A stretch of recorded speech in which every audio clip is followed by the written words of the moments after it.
Sir Paul Anthony Samuelson, American economist who was awarded the Nobel Prize in Economic Science in 1970 for his fundamental contributions to nearly all branches of economic theory. Sir Samuelson was educated at the University of Chicago and at Harvard University. He became a professor of economics at the MIT in 1940. He also served as an economic advisor to the U.S. government. Sir Samuelson contributed to many areas of economic theory through powerful mathematical theory that he employed essentially as puzzle-solving devices. Economic theory. First, international trade. Economic transactions that are made between countries. Among the items commonly traded are consumer goods, such as television sets and clothing, capital goods, such as machinery, and raw materials and food. Other transactions involve services such as travel service and payments for foreign patents.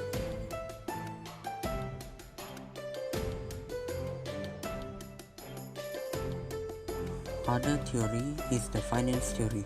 In finance theory, the image which stands for efficient market hypothesis was first given form by Paul Samuelson in 1965, whose contribution is neatly summarized by the title of his article, Proof that Properly Anticipated Price Fluctuate Randomly.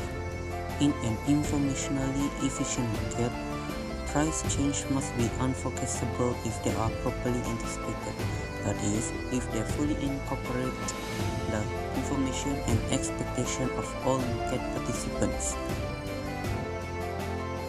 Having developed a series of linear programming solutions to spatial pricing models with no uncertainty, Samuelson came up upon the idea of efficient market through his interest in temporal pricing model of storable commodities that are harvested and subject to decay. Here are some examples of the impact of the international trade theory in real life.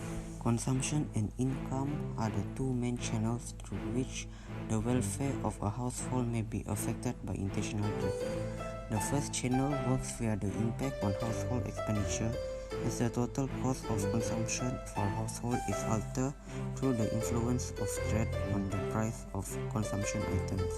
The second channel works via the impact on earnings, as international trade may affect the wage incomes of individuals based on their industry affiliation or skill level. Here are some impacts of finance theory in real life. First, finance theory provides some specific guidance when forming forecasts of future interest rates. Next, finance theory also teaches that the value of an equity share is determined by its fundamental value, which is the expected discounted value of its future yield or dividends. Other than that, finance theory will predict that the investors should hold a diversified portfolio of equities across the world if capital is mobile across borders. Lastly, finance theory argues that the proper objective of managers is to maximize the value of the firm, which in general means running the firm in the shareholders' interest.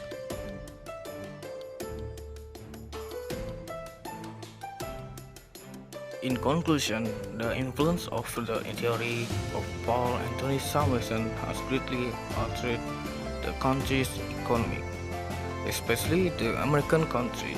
So, it's not wonder that Samuelson is a figure in the world's economy.